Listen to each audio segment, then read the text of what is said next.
Halo teman-teman semuanya, di sini kami akan menjelaskan dari artikel yang kami buat. Nah, artikel ini kami buat tentang bukti-bukti evolusi anatomi atau kesamaan. Pertama, kami akan menjelaskan tentang abstraknya. Seiring perkembangan zaman ini, teknologi juga mengalami perkembangan. Begitu pula dengan perkembangan teori evolusi ya, sebagai cabang ilmu biologi yang sampai saat ini tuh masih berkembang sehingga terdapat bukti-bukti terjadinya evolusi yang melewati proses yang sangat panjang ini. Nah, di artikel ini juga kami membahas tentang bukti-bukti evolusi dalam segi anatomi perbandingan dengan tujuan evolusi dapat diketahui dan dapat dijelaskan melalui fakta-fakta sebagai petunjuk. Dan di artikel ini juga kami menulis berdasarkan kutipan teori Darwin.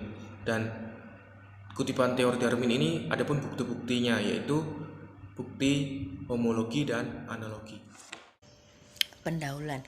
Orang pertama yang mempelajari masalah evolusi secara mendalam sebagai sebuah gagasan yang berasal dari bangsa Yunani kuno adalah biologiwan Prancis yang bernama Jean-Baptiste Lamarck.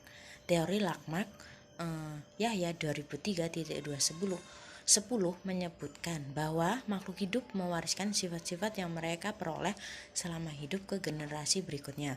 Kemudian di sini juga dijelasin nih, menurut KBBI atau Kamus Besar Bahasa Indonesia, bahwa evolusi merupakan sebuah perubahan atau yang sering disebut dengan pertumbuhan dan perkembangan secara beransur-ansur dan perlahan-lahan atau sedikit demi sedikit. Jadi evolusi yang sering kita bahas atau sering muncul adalah evolusi dalam biologi yang pada saat ini kita bahas. Nah, di sini juga evolusi itu berasal dari kata evolve yang artinya perubahan. Jadi, evolusi dapat diartikan sebagai perubahan atau perkembangan struktur makhluk hidup menjadi lebih adaptif dalam waktu yang lama. Selain penting dalam biologi, evolusi juga berkembang dalam perkembangan teknologi yang sekarang ini kita ketahui. Jadi next, tadi teman saya sudah menjelaskan tentang apa itu evolusi dan juga salah satu ilmuwan yang pertama kali membahas tentang evolusi. Nah, jadi saya akan melanjutkan. Jadi kita lanjutkan. Jadi perubahan-perubahan ini disebabkan oleh 3 proses utama, yaitu yang pertama variasi, kedua reproduksi, dan yang ketiga adalah seleksi. Nah, apa saja perubahan yang disebabkan oleh variasi? Nah, sifat-sifat itu yang menjadi dasar evolusi dibawa oleh gen yang diwariskan kepada keturunan suatu makhluk hidup dan menjadi bervariasi dalam suatu populasi. Nah, di sini mungkin kelompok kami akan lebih menjelaskan ke dalam variasi karena kelompok kami mendapatkan tema atau mendapatkan pembahasan yaitu tentang anatomi. Jadi maka dari itu kelompok kami akan membahas tentang menyinggung-menyinggung tentang variasi. Berbeda dengan mungkin kelompok-kelompok lain yang membahas tentang embriologi, dia akan lebih berfokus mungkin pada reproduksi, dan mungkin kelompok yang akan membahas tentang seleksi alam, dia juga akan lebih berfokus pada seleksi. Nah, jadi next, evolusi biologi sendiri itu membawa kita pada banyak teori tentang evolusi yang merupakan salah satu cabang dari biologi. Nah, ada banyak tokoh yang menjadi pencetus dari teori-teori yang berkaitan dengan evolusi. Yang paling umum dibahas itu adalah teori menurut Darwin. Nah, teori evolusi ini mengalami perkembangan nih dari masa ke masa. Sampai saat ini, teori evolusi menurut Darwin lah yang dipandang memiliki keunggulan dibandingkan teori evolusi lainnya. Nah, sekarang yang menjadi pertanyaan, apakah perubahan anatomi homologi bisa menjadi bukti evolusi? Nah, pada edisi pertama buku The Origin of Species, Darwin tidak menggunakan istilah evolusi nih sampai saat Alenia terakhir. Tetapi Darwin itu menunjukkan ke dalam ungkapan pewarisan dengan memodifikasi. Nah, memandang adanya kesatuan dalam kehidupan, di mana semua organisme itu berkerabat melalui garis keturunan dari prototipe tidak diketahui yang hidup di zaman dahulu kala. Nah, setiap generasi, faktor lingkungan itu menyaring variasi yang dapat diwariskan sehingga menguntungkan suatu variasi tertentu atas variasi lain. Nah, Darwin ini menemukan bukti bahwa hal itu bisa terjadi dalam seleksi alam atau seleksi tiruan, yaitu pemuliaan tumbuhan dan ternak yang dibudidayakan. Nah, manusia itu telah memodifikasi spesies lain selama berabad-abad dengan cara menyeleksi setiap individu dengan sifat yang diinginkan sebagai induk dan pembibitan. Nah, tumbuhan dan hewan yang kita budidayakan untuk melakukan seringkali membawa sedikit kemiripan dengan nenek moyang yang masih liar. Nah, seleksi alam itu menghilangkan variasi yang kurang menguntungkan. Selain itu, ada beberapa bukti terkait hal ini. Di artikel ini, kami akan membahas tentang bukti-bukti evolusi yang ditemukan oleh Darwin. Nah, selanjutnya itu ada hasil dan pembahasan.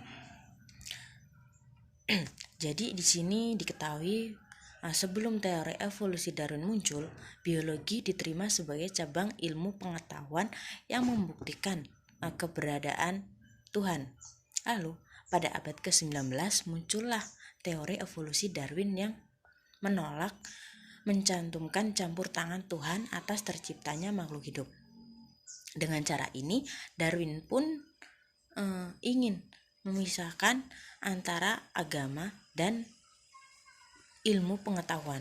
Puluhan ribu ilmuwan dari berbagai cabang ilmu pengetahuan kemudian berupaya keras nih untuk membuktikan teori evolusi Darwin dan teori-teori materialis lainnya.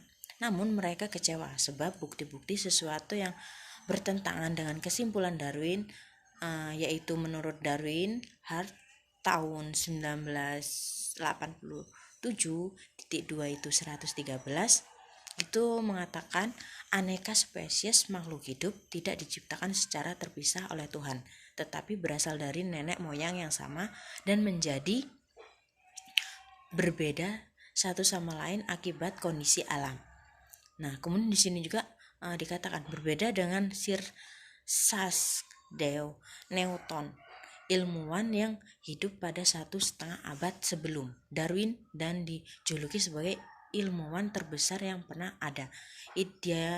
Di situ dia mengatakan semua mempelajari pengetahuan dan tidak hanya meyakini keberadaan Tuhan, tetapi juga keseluruhan alam semesta ini adalah hasil ciptaannya.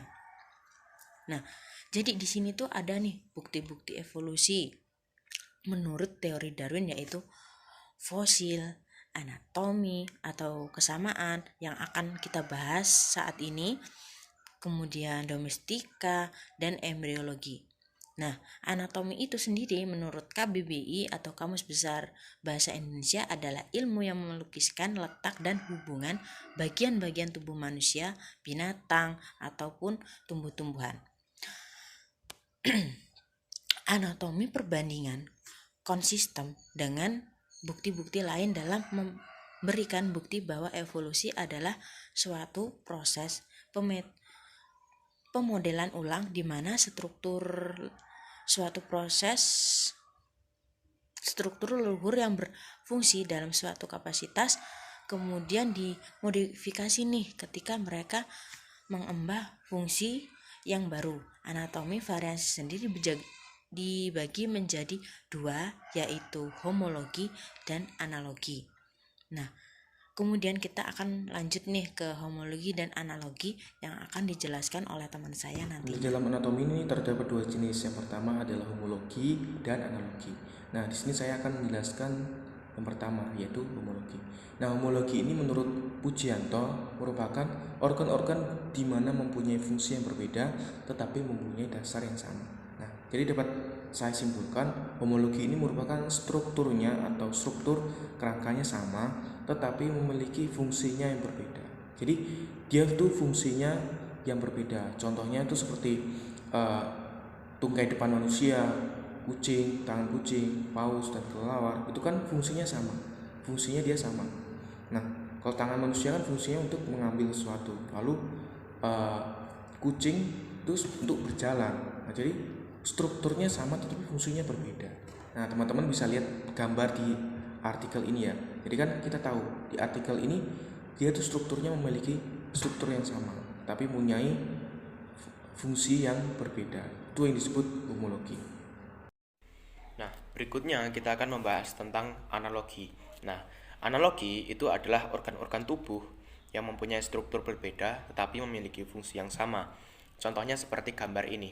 Nah, dari gambar ini ada 4 sayap, yaitu yang pertama sayap kupu-kupu, lalu sayap burung purba, dan sayap kelelawar. Nah, dari gambar ini sudah jelas bahwa terdapat perbedaan di sini. Nah, perbedaannya itu bukan dalam bentuk fungsi, tetapi dalam bentuk fisik. Nah, sayap kupu-kupu itu sayapnya lunak, sayapnya itu mudah sobek. Nah, kalau sayap burung itu berbentuk bulu, berbentuk seperti kumpulan bulu yang menjadi satu dan bisa menjadi sayap. Nah, kalau sayap kelelawar itu seperti kulitnya kelelawar atau selaput gitu. Jadi dari keempat gambar ini juga dapat disimpulkan bahwa perbedaan yang terjadi di analogi itu bukan perbedaan secara fungsi, tetapi perbedaan secara fisik. Nah, di sini fungsinya itu memiliki kesamaan, yaitu untuk terbang. Nah, dari kutipan artikel yang sudah kami baca tentang evolusi ini mengatakan bahwa tidak benar apabila evolusi adalah sesuatu yang belum bisa dijawab atau diterangkan oleh ilmu pengetahuan. Nah, itu juga tidak benar bahwa evolusi bisa dibuktikan di masa depan atau di masa yang akan datang. Ilmu modern itu telah menyangkal teori evolusi ini dari berbagai bidang. Dan dari sudut pandang maupun proses itu evolusi mustahil terjadi gitu. Nah, karena adanya upaya untuk mempertahankan kepercayaan ini dengan mengatakan bahwa evolusi itu bisa dibuktikan di masa depan, merupakan hasil dari pola pikir dan mimpi kaum Marxis dan lingkungan material. Nah, yang melihat bahwa evolusi sebagai penyokong ideologi mereka. Dengan demikian mereka hanyalah orang-orang yang menghibur diri dari rasa putus asa mereka. Nah, karena itu gagasan kami bahwa ada akan terbukti di masa depan tidak jauh beda dengan perkataan bila bumi itu terletak di punggung seekor gajah. Nah, itu seperti tidak mustahil gitu kan. Nah, kutipan ini kami tangkap bahwa memang benar ada sebagian besar bukti-bukti evolusi di bumi. Tapi kami juga berdiskusi dan menyimpulkan anatomi itu juga bisa menjadi bukti evolusi. Tapi mengapa demikian? Karena dari bukti yang kami cari tentang evolusi memang ada, tetapi ada juga yang menyimpang dari teori Darwin tentang bukti evolusi anatomi ini. Nah, jadi di sini kami memiliki pro dan kontranya. Dalam pro kami memang meyakini ada beberapa bukti dari evolusi anatomi ini. Nah, tetapi kontranya kami itu tidak percaya dan teori ini tuh banyak yang menyangkal seperti pernyataan dari Yahya. Nah, jadi terjadinya evolusi itu ada kesamaan antara postur tubuh atau struktur makhluk hidup antara itu karena perkembangan zaman ini.